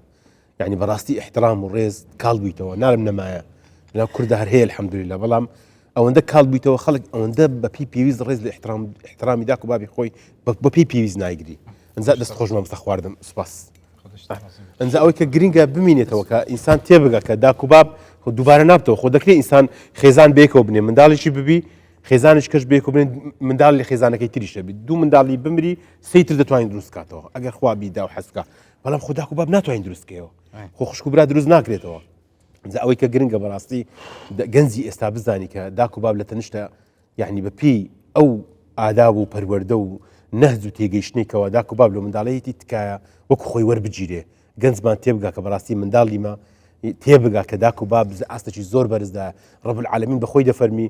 يعني پێغەمبەر صلی الله علیه و سلم چەند جارە گوتیتی ئاگادار هەناداکتان 3000 تکراری کردیتەوە 2000 گوتی باب ئەستا ئەمە دەڵێن داک و بابتان تکایە گەنجە خۆشەویستەکان يعني ئەوانی کە تازە پێ دەکەن نەوت جوانان منداڵە بەڕێزەکان ئەوانی کە تازە پێ دەگەن و شعور دەکەن و هەستان لله هەیە لە قۆناغی بنەڕەتی بەسەرەوە تکایە زۆر ئاگاداری رێزی احترامی داک و بابتان بن زۆر ئاگاداری بن و دڵنیاشم لەناو کوردە الحەمدولله ئەوە هەیە بەڵام زیاتر پێویستە بەڕاستی ان شاء الله خدش ترازيب مامۆستا سپاس دەست خۆش زەوەی غەریبت لە دروست کردین والله الله بەڵام شکری بە قەدەری خوا الحەمدولله نمتوانی بەڕاستی نەمتوانی زۆر ئەوەی بکەم یعنی وتم بازەنا لا شکری بە قەدەری خوا ئەو ئینسان زۆر جار کە غوربەتی هەڵدەستی یان کە لە بۆنەک لە مناسبەک دەبینی غوربەتەکە و هەڵدەستی ئەگەر ناخۆی ئینسان کە پێگەیشت نەزکی پەیدا بوو دەبی چاوەڕێی ڕەحمەتی خوا بکەین وایە جنابەت لە ئاەتێک لە ئاەتەکان کە لە قورئانی پیرۆزە دەفەرمی وبشر الصابرين الذين إذا أصابهم مصيبة قالوا إنا لله وإنا إليه راجعون بهم الشكرين الحمد لله بلام لقال أوجدا إن العين لا تدمع أنزا أتوب زانا إن العين لا تدمع والقلب لا يحزن كاكا ولا نقول أتوب زانا يستدنقش تنباشت هي تن يعني كاريجرت هي أو مديرش دز بقول يعني كل كاكا أوش بينا ترازيب ان شاء الله خدش ترازيب كاري. اي والله اوش ببيرات هو بري وبري ما مستشفى خدمت كاري ملاهم لك أنا من هم بربر نازانم قديش فهمية رازيب. خدمت كاري هم لا من اول زور بيخوش بقى وهلا بين منو أمن يكك لا معجبكاني زنابي ما يعني براستي أمن يعني بري وبرم ديو بس وكوي سبحان الله كسشي خاتشي دڵەشی گەورە ڕێزی زۆر لە عولەمای دەگرێت يعني ئەوە خوای تعالی ئینشاءالله و بەهرێژ ئەوەش خوای واجبە مامۆستا بەخوای واجبە بڵێم چەند ساڵە لەگەر حاجیەمە براینە ئیشەڵا شادی ئەوەی لو ئەدەن کە پیاوەچی هەم ساڵحە هەم لە ڕێ خوایە سپاس فضلی خوایە طبعا ئەمانتە لەش ئێمەیە بڕواکە ئێمە واش پەروەردەکراین واشمان پێگوترایە کە ئەمە بەڕاستی ئەگەر لەوێ بین خزمەتی عولەما و زانا و مامۆستایانی ئاین نەکەین هیچمان نەکرد بەڕاستی ینی چیمان هیچی لێمە نایەوە ئەوجە مامۆستا ئەمە ئەوەش بڵێن ئەو بەرنامەی خۆشمان کە ئەوە چەند ساڵ الحەمدولله هەوڵماندای خزمەتی هەم دین هەم میلەتی خۆمان هەم پێکەوە ژیانی کوردستان بکەین ئێوە وەکو هەم ئەو قاف هەم بەڕێوبەراتی بە تایبەتە من لە هەولێر باس بکەم بە گەشتی ژلارێمی کوردستان چۆن بەرنامەی پاشیف دەبینن لێ ڕازی ئەمە چاکی کەین ئەم نیشتت لێرە لە خزمەتی حازری پامێکی زۆر تایبەتم هەیە بە کوردستان 24 بۆ هەموو ڕەمەزانەکانی و بەتابەتی ڕەمەزانی ئەو ساڵیش بەڕاستی ئەوەی کوردستان 24 بەرامبەر بە مانجی ڕەمەزانی پیرۆز دەیکات بەرامبەر مامۆستایانی ئاینی دەکات بەرامبەر بە خزمەتکردنی ئاینی پیرۆزی ئیسلام دەیکات وێنەی نییە بەڕاستی وێنەی نییە یعنی بە پێچەوانەوە هەندێک لە ئیعلامەکان ئێستا بالئەخص لە مانجی ڕەمەزانی پیرۆز کار دەکەن بەس لەوەی ئیسلام و دین و ڕەمەزان ناشرین بکەن بە فتوای خراپ بە خەڵکی خراپ بە فتوای یعنی سەیر و سەمەرە یعنی بەڕاستی بە ئەنقەستە یعنی هەر دەبینم بە ئەنقەست کار دەکەن بۆ ئەوەی یعنی لە مانجی ڕەمەزان دەهستی خەڵک کابرا هەیە دەرێ ڕۆژ و فەرز بەداخەوە ئەوە کوردستان 24 پێویستە شانازی بەخۆی بکە پێویستە شانازی بە کاوادیرۆک و ئێوە بکە وەکو ئەو گەنجە جوانانە بکە وەکو ئەو ستافە جوانە بکە وەکو هەموو کوردستان 24 ئەدای کوردستان 24 لە مانجی ڕەمەزانی پیرۆز بەڕاستی زۆر لێ رازین ئێمە ئەو مامۆستا بەڕێزانی کە میوانداری دەکەن ئەو بابەتانی کە دەوروژێنن ئەو جەو جوانی کە دروستی دەکەن لێرە ئەو خزمەتە گەورەی کە بە ئاینی پیرۆزی ئیسلام شاری هەولێری دەکەن بە تایبەتی بۆ ئێمە جێی فەخرە و شانازی بە خۆتانەوە بکەن و دڵنیاش بن ئەوە چۆن ئەگەر مامۆستای ئاینی بەدەنگەکەی و مامۆستای بەڕێزەری لە ڕێی وتارەوە ئێمە وەکو ئیدارە جنابتان ئەمڕۆ ئەرکتان لە هەمووتان قورسترا لە ئیعلام من هەموو جیهان دەتان بینی هەموو جیهان سەیری ئێمە دەکات بۆی هیوادارم بەردەوام بن بەردەوامی زۆر زۆر گرنگە هەدەکە شتێک مەدەن ئەو بەڕاستی زۆر گرنگە باشتر بێت و تێکنادی ئەمە وەکو جەنابەت ئاماژەیت پێکرد دەمە هەوەکو ماڵماندانە الحەمدولله خیوەتەکە کە هەڵدرایە ماڵە هەمیە هەمووی کە دێتن زەبت ماڵی خۆت ماڵە خودش ڕازی بێت مامۆستا ئەوە ئەرکی مەیە ئەوە ئەرکی خۆ زانین و بەردەوام قسەی حاجی ئەمە ئومێدەوارین ئەوە هەر ببیتە نەهجەک لەو کەناڵە ئینشاءالله هەر تەنها مەسەلەن پەیوەست نەبی بە ڕەمەزان یان بە ئەوەیەک لەبەر ئەوەی هەر حکومەتێک هەر وڵاتێک ئەگەر ئاینی لە پشت بوو خەڵک دیندارە کە دەست برا لۆ ئاین ئیتر ئەگەر خەڵکەکەش هەڵنەستی بەڵام کۆتایی ئەو دەسەڵاتانە دەی لەبەرچی چونکە خەڵکێک ئەگەر هیچ دینی نەما مەبدەئیش نامینێ کە مەبدەئیش نەما بەرگریش نە لە خاکە کە نە لە وڵاتەکە هیچ مقدساتێک نە هەر بەردەوام بین وەکی ئەزەمە ئومێدی وایە هەب نۆڤێ دینی هەب نۆڤێ کوردواتی و ملەتی خومەیە دەست پێکی شڵادێ بەردەوام بڵێ یعنی ڕێڤەبەرتیە کوردستان 24 و تایبەتیژی ئامادەکارێت وی بەرنامەی هەم کەسێکی حتى دومای کە بگرێ ئەم مەمنونین و ئەف شانازیە تایبەتیژی فەخر و شانازیە دەتوانم بڵێم لە ئەم شازدەی ڕەمەزانە مامۆستا دڵا بکەم هەر 16 ئەڵقەم تابعی بەرنامەکەی جەنابتانم کردیە لەبەر دوو سەبەبی سەبەبی یەکەم دەمیست بزانم کوردستان 24 چی دەکات سەبەبی دووەمیش ئەوەیە بەرامەتەکانتان بەڕاستی ئیشڵا خودش تەڕازی ئینگلیز گوتنی پێرفێکت ئیشڵا خودش تەڕازی ئەو ئاراستی لامەدەن ئینشاءالله سەرکەوتو دەبن ینی خوا سەرتان دەیخی ئینشاءالله ئیشڵا خودش تەڕازی سەبارەت بە پرۆژەی بانکدا هەندێک معلوماتت دەمێت ئەو جا بە من ئەوە باس کە مامۆستا گیان الحەمدولله یەکێک لەو شتانەی کە ئێمە توانیمانە کاریگەریمان هەبی لە هەرێمی کوردستان و بەگشتیش لەبوو جیهانی ئیسلامی ڕێکخستنی بانکدانە بە دەنجی خۆش بە کاتەکەی نەک شوێنێک بانکدا ئەوجا شوێنێکی تر مزگەوتێک دوای شوێنێکی تر هەتا چڕادە کاریگەری بەرنامەی پاشیف هەبوو دەبوو دەستپێکردنی ڕێکخستنی ئەم بابەتە بەبەستن پرۆژەی بانکدانە ئێستا ئەم پرۆژەیە لەکوێیە بە تەمان چی دیکەی بۆ بکەن ئەو پرۆژەیە یەکە لە بڕیارە گرنگەکانی حکوومەتی هەرێمی کوردستان و کابینەی نوێم ئەوە بەڕاستی زی فەخرە بۆ کابینەی نوێمکەوە توانی ئەو پرۆژەیە لە ڕێگای وەزارەتی ئوقاف و کاروباری ئاینی جێبەجێ بکات بۆ وەزارەتی ئوقاف و کاروباری ئاینی ماوە 4 ساڵ دەبی لە پرۆژەیەدا زۆر بەوردی کار دەکات بانجی یەکەممان ئێمە لە هەفتەی 4 2024 ساڵی پار لە مزگەوتی سەواف ئەو بانگەدرا بۆ هەموو مزگەوتەکانی شاری هەولێر ئەو پرۆژەیە خەڵک وای تێگەیشتە پرۆژەکە پرۆژەی ئەلکترۆنیە بەڵام ئەو پرۆژەیە هیچ علاقی بە پرۆژە بە ئەلکترۆنیدانی وازان دوگمەکە بەڵێ وا دەزان دوگمەکە دادەگیرێ و بانک دەدرێ کەسێک تەزیلی کرێ بانک دەدا بەڕێزان هەموو بینەران بیزان وە کوردستان 24 کە وەکو دەستگایەکی میدیایی معتەرەف کە خەڵک ئێستا زۆر سەیرمان دەکا پرۆژەی بانک پرۆژەیەکی مرکزیە ئەنجومەنی باڵای فتوای کوردستان فتوای پێدەرهێناوە پرۆژەکە لە ڕووی فتواوە هیچ ئەشکالی نییە ستۆدیۆکی گەورە لە سنتەری شاری هەولێر هەیە بۆ هەولێر و دەوروبەری ستۆدیۆک لە سلێمانی هەیە ستۆدیۆک لە ئیداری سەربەخۆی زاخۆ هەیە ستۆدیۆک لە دهۆک هەیە یەش لە ڕاپەڕین هەیە ئەو ستۆدیانە هەر کەسە و تەختی شارەکەی خۆی دەکات لە ڕێگای تەکنۆلۆژیای مۆدرنەوە مزگەوتەکان بەو ستۆدیۆ دەبەسترێنەوە لە ڕێی ئینتەرنێتەوە لەو کاتێک کە بانک دەدرێت لە مزگەوتی سەواف کە ستودیویی گەورەیە کە کەسێکی ڕاهێنراوە مامۆستا دەرسی پێگوتە و دەنجی ڕاهێنراوە لە مقامات شارەزایە و هەر جار بە مقامێک بانک دەبێت هیچ غەڵەتێک بکە ڕاستەوخۆ بۆ ئەو مزگەوتان دەگوازرێتەوە لە ئێستادا 2420 مزگەوت لە هەرێمی کوردستان لە شارەکان ئەو سیستەمەتیدا جێگیر کراوە کاری پێ دەکرێت لە هەولێر ئێستا لە سنتەری شار لە دەوروبەری هەولێر تاوەکو ئیدارە سەربەخۆی سۆران لە ستودیۆی مرکز لە هەولێر لە مزگەوت سەواف بانک دەدرێت بۆ 2137 مزگەوت لە یەک کاتدا لە یەک دەنگ هەموو ڕۆژ یەک دەنگ نییە ئەو ڕۆژە مەسەلەن بۆ نمونە ئەمڕۆ جەنابەت بانک دەدەین ئینشاءالله بانکیش بەتون دەدەین لا دبتدي خدي حسن دنجي كوتا والله دي بتاخين خوش ديوانيا خوز قد نجي من وشي ما مستويتو دكتوري با نخون بانكم دهر لە 2137 مزگەفتی هەولێرە ئێستا یەک بانک دەدرێت لە دوهۆک 4 مانگ دەبی سیستەمەکە دەست بەکار بۆ بانک دەدرێت لە زاخۆ لە ئیداری سۆران لە هەولێرەیە لە ئیداری ڕاپەڕین بەرەو کۆتاییە و لە سلەیمانیش کارەکان بەرەو کۆتاییە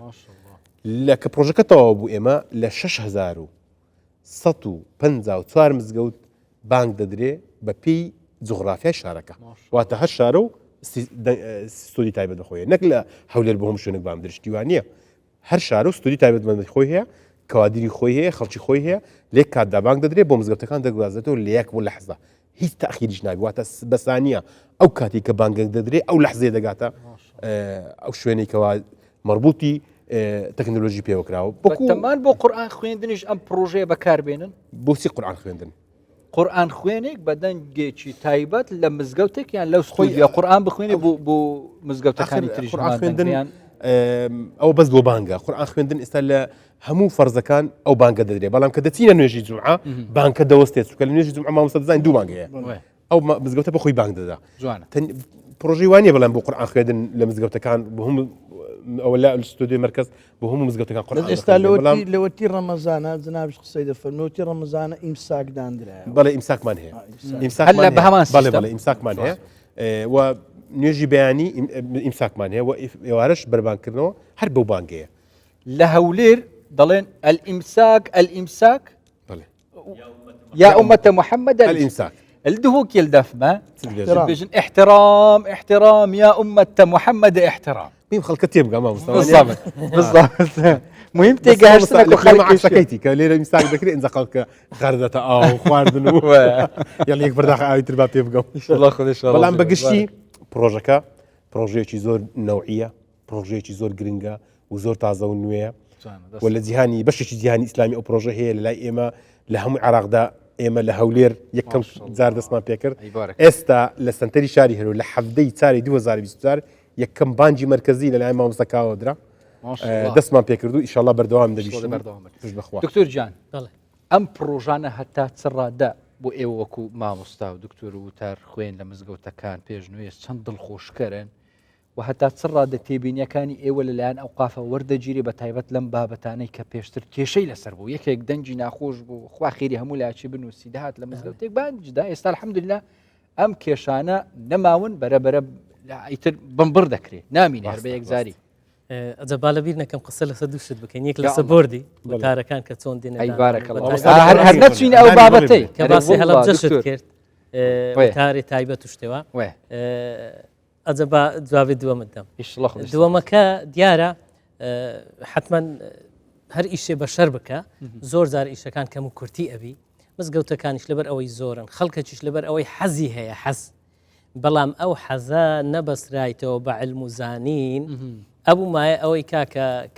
لاقیتەکەی بگری وەرنەدە ئەو جە دەنجی خۆشە یان ناخۆشە ئەو نازانی ئەو ئەڵێ من لۆ خێر واکەم ئەوە بەجددی ببوو مایە ئەوەی زۆر جار سەر ئێشی لە زۆر مزگەوتان دروستە بوو خەڵکەکی منیش پێ ناڕەحەتە یەک لە مەرجی ئەو کەسێک کە بانگ بێژە دەبی دەنجی خۆش ئەو کارەی زۆر چاکە زۆر لە جێە بانگبێژ نەک بەس دەنگ بانگبێژ ئەبی ئەخلاق و قیەمیشی هەبی بانگبێژ ئەبی کۆمەڵەشتەک بی لەو کۆمەڵشتانە هەموو نەجاتمان بۆ زۆریش پێ مرتاحین الحەمدولillah و حتا بانگەکە وەکو حاجی کاکنەبەزیش گوتی بانگەکەش بە پێی فتوای لێژنەیە کە مامۆستایان فتوایاندای مەسەن بانگەکە بانگەکی ئەلکترۆنی نەبی بانگەکی زیندی بی زیندیە مامۆستا واتە الحەمدولله 58 کەس ئێستا لە هەولێرێ مامۆستا جەدوەلیان هەیە. بەڵێ لە 20 ڕۆژ جارێک کەسێک سڕێ بەردەکەی. 58 بەڵێ. کەس کە دەنجیان زۆر خۆشە و خۆشە. هەڵبژێرداون. مامۆستا ئەو ڕۆ کە کەسێک بانگ دەدا مەسەن ئەو 5 فەرزەیە سپینی ئەو دەنگە گوێ نابیتەوە دەنجی شکێ لە بۆ هەر 5 فەرزەکان یەک خۆی دوو کەس دەچن مقامەکانیش دەگۆڕێ مامۆستازانی مقامەکان دەگۆڕێ و کەسەکانیش دەگۆڕێ. بەپێی جەدوەل ئەمڕۆ والله جزاك كسر لا جروب لا بس بخوي سير لك بلام اجر مثلا زنابت او روبان قدي تاوكو عشاش بانك عيد زنابته لسبيني كسيتشكي موبایلەکەت پێ ولا والله بيما دەخوا تەماشەکە بزانین ئەو ڕووسڕای چیە باخی دوعای خێری لەبوو ئەو 57ەکەی دیکەش بکەین. والله جروبمان هي جروبك السيدة كم زمان مامۆستا مەلا دەشتی تێدایان تێدا نیە وەکو بانگدان ما مصالون نزيكمان نابيو مامۆستا بەشدار بە خێرەی گەورەیە بانجي روجي شازدي رمضان بانجي بياني ما مصار رفيق بانك دا مامۆستا ڕەفیق بله بانجي نيورو ما مصار سيد زلالة عسر ما مصار سيد زلالة بارك الله بانجي مغرب كاك زانيارا بانجي عشاء دكتور محمد ديار او لبر رمضان توزك حوكاريك دول كبرك دغوري تايبتا بلام اوكا سنه بوان هەمی دەنگ خۆش و تایبەت و بانک هەڵدەیڕۆی شڵە خودی خێرەوە بنویست ئەم مەمنونێ توێن ئەشعەردی حتا ئەسمانی دەنگێ تایبەت ليك دنجا خوش هەمویان والله بوون نوێژ هەمویان تێدا هەنێ بەڵام هەموو دنجا خۆش الحمد لله دکتۆر دوای ئەتوو بەخود داوای لێ بکە بەو دەنگە تایبەتی والله ما هم دەبی داوای لە تو بکەین بەخوا دەنگم خۆش نەگەن وڵا مەسەلەکەی حەڵەکەین هیچ لە دەستێ مەلایەن عاسی نابێت سوارسی شەرع بێگومان الحمد لله ئەوەی دووەم با بڵێن بۆرد ئەمە بۆرد دەچین هەیە لە وەزارەتی ئەوقافە زمانێک حاجی سکرتێر بووە ئەو بۆردە بە ئەرکەک هەڵەستی ئەرکەکەش دانانی وتار واتە ئەوە نییە کە بڵێن مامۆستایە شارەزانیە مامۆستایانی خۆمانی کورد هەلە مێژووەش هەتا ئێستاش بە پێی شایدی دۆست و دوژمن ئەو کەسانن کە ئەمن و ئەمانی کوردستانیان پاراستیە ئەو کەسانن کە هەلگری علم و زانینن ئەو کەسانن کە جێگای ڕێزن و بە عەمەلیەنیش هەم حکوومەت هەم هەموو لایەک ڕێزیان لێگرتینە و ئەو کارێمە فقط وەکو بڵێ ئاسانکاریەکە لە ڕووەچی دیش وە کارەکی ئیداری لۆ ئەوەی بتوانین مەرجعیەتێک دروستکەین یەک وتارین هەبی بەرامبەر هەم خەڵکی خۆمان هەم ملەتیش باشە لێرە بەس خوا یەک بەڵێ پرسیاری گچکە دکتۆر گیان بۆ ئەوەی خەڵکیش بزانێ لە ئەوەی کە مامۆستایەکی ئاینی لەسەر مینبەر ئازادە باسی هەر شتێک بکرێ یان ئەوە تە سنوورێک بوو دابنێ بۆ ئەوەی خەڵک تێبگا هیچ سنوورێک هەیە هەندێک مەوزوع کە قەدەغەبی نابی باز بکایی ئەوە نییە لە ناو مزگەوت لەسەر مینبەری پێغەمبەر صلی الله علیه وسلم باز بکرێ تر سنوورێک بۆ وتار خوێندن یان هەتا شێوازی وتار خوێندنەکە دابنجێ بەو ناوەی کە تو بڵێ خەڵکێک لە قاڵب بدەین ئەو کارە ناکەین ناکەین و پێشمان هەر ناپەسەندە کارێکی ناپەسەندە و پێچەوانەی شەرعیشە بەڵام هەندە یاساش ئەبی هەبی مەسەلەن کە هەمومان لە یەک خاکەژین لە یەک جێگا ئەژین لە ئەوی بە یەک ئاقار بڕۆین و بگەین یەک کەنار بەهێمنی ئەبی دەست و بردەیەک بگرین دەستێک بگرین هیمەت بگرین تەحملیەک بکەین ئەوجا لەو بابەتانە ئەمە حتا لە بۆردا ڕۆژە یەکشەم مەسەلەن دانیشتنمان هەیە یەکشەمان کە بابەتێک دێ جاروایە مامۆستایان لە هەڵەبجە ئەنێرن جاروایە مامۆستایان لە دهۆکە نێرن ئەو بابەتە گەنگەشە ئەکرێ لە دوای گەنگەشەکە کە ئیقرارەکرێ جاروایە بۆردە سلێمانی وتارەکە ئەنووسی جاروایە دهۆکە نووسی جاریش وای خۆمان ئەنووسین لە هەڵبژاردننی بابەتەکەی کە گرنگ بی بۆ ئێستای خۆمان ئەجە ئەو بابەتانەش لەسەر چەند ئەساسێکدا ئەنێ جوان ئەمە مناسبەی دینیمان هەیە مناسبەی نەتەویمان هەیە ئەجە بەخۆش و بە ناخۆش و هەندە شتێ جیهانیشین هەیە وەک ئەحداسەکانە ئیتر بابەتەکە ئەمە ئەوانە مراعاتەکەین و بە شێوەیەکدا ئەڕێژین و ئەوەی لەسەر مامۆستایانیش زۆر جار وەک سەرۆکی بۆردیش دکتۆر بەشیر ئیشارەت پێدا کە ئەو بابەتە مامۆستا لە وانە بڵێن ملزەم بین دەغ بە دەق کەلیمە بە کەلیمە جوانە بەوە ملزەم نییە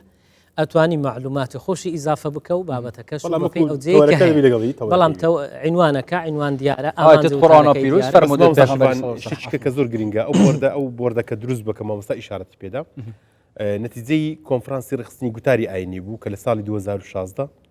بە 16 ڕاستپاردە بڕیار و ڕاستپاردە لێکەوتەوە ئەو کۆنفرانسە 500 مامۆستای ئاینی سەرتاسەر هێرێمی کوردستان بەشداریان کرد بڕیاریاندا کە بۆردێک دروست بکرێ بە ناوی بۆردی دانانی وتاری هەینی واتە دروستکردنی ئەو بۆردە بڕیاری وەزارەتی ئەوقاف و کاروباری ئاینیە بە پشتیوانی مامۆستایانی بەڕێزی ئاینی مامۆستایان خۆیان بڕیاریاندا خۆیان دروستیان کرد و خۆشیان سەرپەرشتی دەکەن یعنی ئێستا بۆردەکە سەر بەخۆی خۆی هەیە هەم سەرۆکەکە هەم ئەندامانی بۆردەکە هەمویان مامۆستای بەڕێزی ئاینین خۆیان ئیدارەی ئیشەکە دەکەن بە هەمانجی لەگەڵ بردی لقی بردی پارێزگاکان بەو شێوازە ئیشەکە دەکرێتەوە شتێک نیە فەرز بکرێ و ئیلان ئەوها ئیلان ئەوها بردەکە هەم لەلایەن مامۆستایان دامەزراوە خۆشەستە پێش هەمی پێک باشی تاریا هەفتەی ینی دوو ناو نیشان هەیە یەک لەو ناو نیشانانە لەسەر هەڵەبجە و یادەکانی بەڵێ لەگەڵ واقع انتفاع ومأساة الحلب دروس وعبر يعني افا چوی یانجی افا بيت نەوەی چۆی ئەمە عادەتەن یا بيت اشتا زیە ناوت پێشی ڕووداوەکە ڕوو بدە بابەتەکەیدا ئەبەزین لەوەی خەڵکیش بەرچاوی اتواب زان دکتور جان داواکاریەکەت لە مامۆستای هەبوو نیە لە حاجیانە تو هەر بێت وڵا برامشتی بەم لێ مندامە بڕەگەلک شتی لۆ من گوتی دەزانیت سێ گوتی من حەزم لێ بەس گوتی ئەتو داواکاری لێ بکە مامۆستا بەو دەنگە تایوەتە ماش آخر ئاها مادەم ئێوە لە ژنن و سەرپەرشتی ئەو پرۆژەی بانگدانە دەکەن پۆڕنیم بەڕاستی یعنی چی من نییە بەڵام بەسەر چاو بانگدان شانازیە فەرخراش الله خودش تەڕاست الله أكبر الله أكبر الله أكبر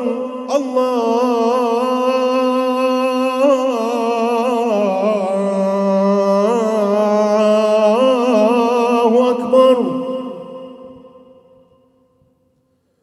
أشهد أن لا إله إلا الله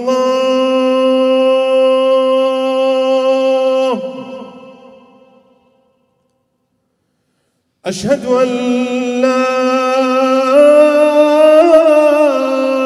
إله إلا الله أشهد أن محمدا رسول الله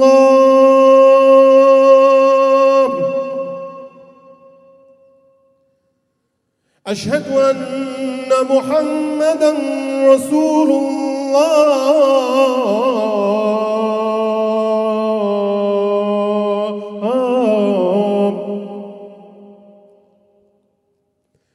حي على الصلاة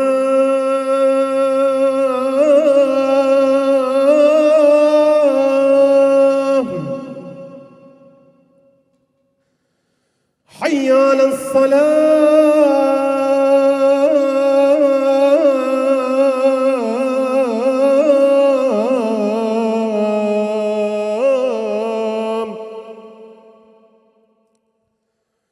حي على الفلاح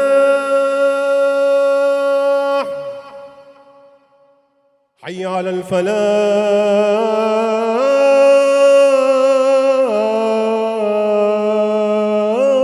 الفلاح الله أكبر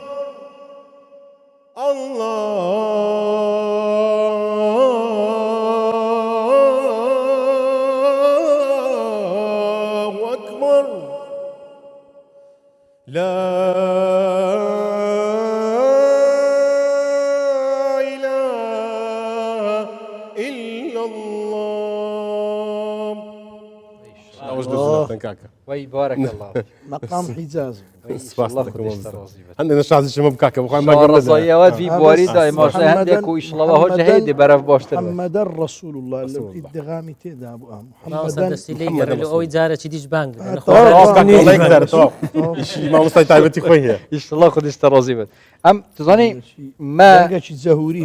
ما ئەو داخوازیە شتا کرد بی مامۆستاک و تەقلید چەند قارئێ جدا جدا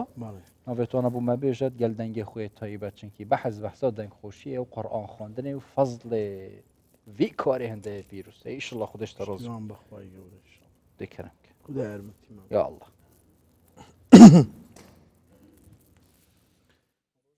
ئەوە کەم بۆت گوت ئەوەی لەسەر قسەکەی حەزرەتی یوسفی بەس ئەو کاتی پێت گوتم تۆزەگۆ بە ئێستا ئەو شتێکی هاات لە بۆ دەڵێمەوە کە ئەوەبی ئەو زۆرجار لە درامای یوسفی ڕاستگۆ و جێمان لێ دەبی بارك الله فيك إذ قال يوسف لأبيه يا أبت إني رأيت 11 كوكبا والشمس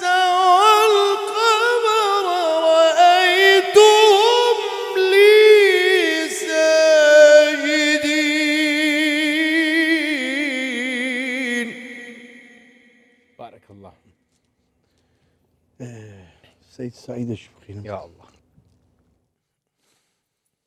إن الله يعلم غيب السماوات والأرض والله بصير بما تعملون. بسم الله الرحمن الرحيم. قاف والقرآن المجيد.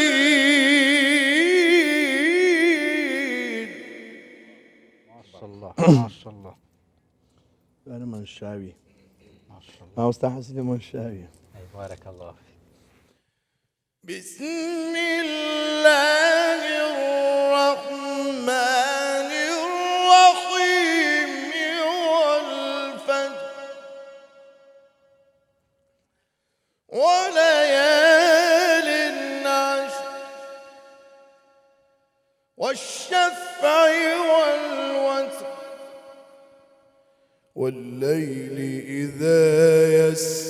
هل في ذلك قسم لذي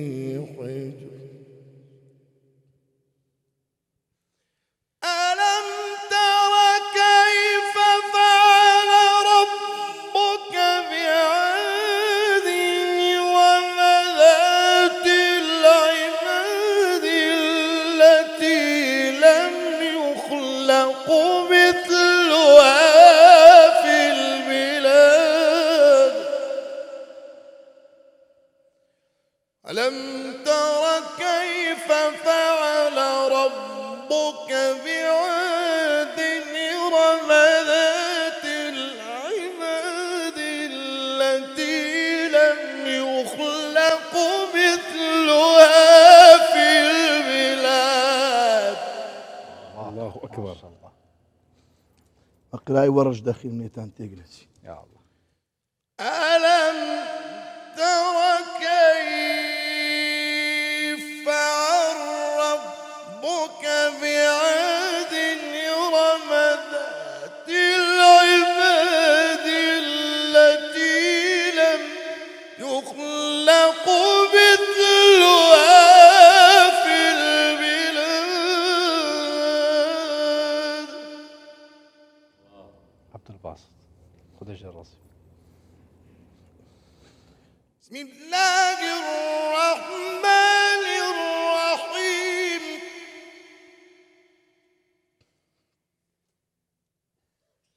بسم الله الرحمن الرحيم.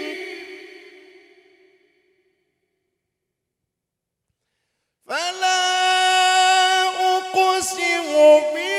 بالخنس الجوار الكنس والليل إذا عسعس والصبح إذا تنفس. إنه لقول رسول كريم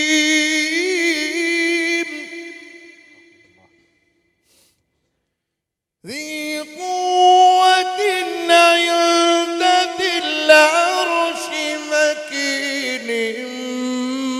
مطاع ثم أمين. وما صاحبكم بمجنون.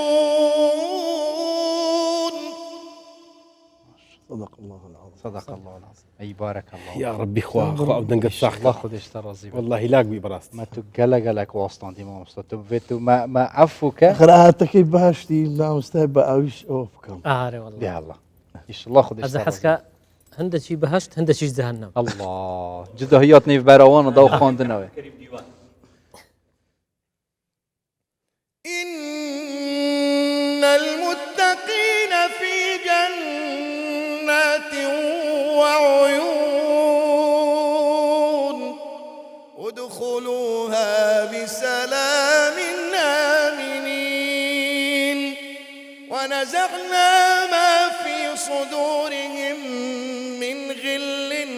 رضوانا على سرر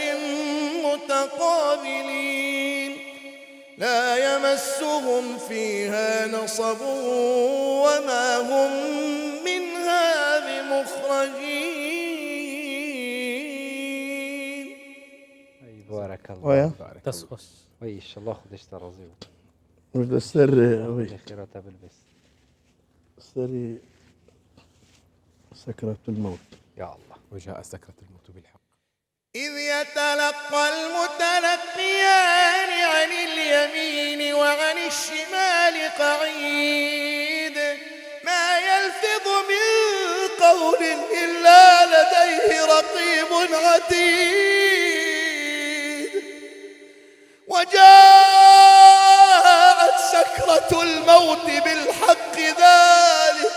ذلك ما كنت منه تحيد ونفخ في الصور ذلك يوم الوعيد بارك الله. وجاءت كل نفس معها سائق وشهيد. اي بارك الله فيك ان شاء الله خدش ترازيه نعم. ان شاء الله سكرة دي الموت. جهته بحشتو فردوس الاعلى. والله خدا انسان يعني همومه بلو سكرة الموت اخوة رحمة بيبقى اللهم امين. اللهم لو امين. لحظة كإنسان روح يدربه عمر صلى الله عليه وسلم سوآت يدي فرمو لا إله إلا الله إن للموت لسكرات اللهم أعني على سكرات الموت. آمين اللهم أعين. يفرموا لتجوز يعني بيداك يا الله. قلب لا شيء ان وندق شاء الله خدش وهم يا راضي بت قال خوشحال وين دكتور ما مستعمل قال والله ما دسش زور تعيبت بس أمن توزك زو كم تقدر بدايتي لا عفو ما مستعمل عفو خدش ترازي زنابتان ان شاء الله همي خير همي خير همي لا والله بس همو بروفك تواب كريك إن شاء الله همو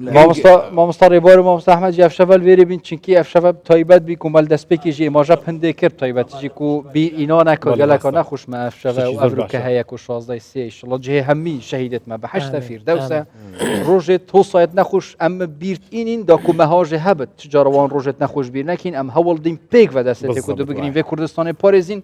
چجارا ریکب دشمنی نه تدان ان شاء الله ما اف شفال شیابت خدمت ها کرد برای برنامه پاشیف آماده بونا اصلا بجم میوان ما لا والله مالي خمانه هر مالاوه خانخ بينا ان شاء الله خودش راضی هم گله خوشحالی ان شاء الله خود خیره و همیا بنویسد حتی پاشی و صباحی و پاشی و هفته ام دی بو افشه و بجین سلام علیکم و رحمت الله و برکاته دعا بو ما همیا بکنو بخوجی و مریا عليك السلام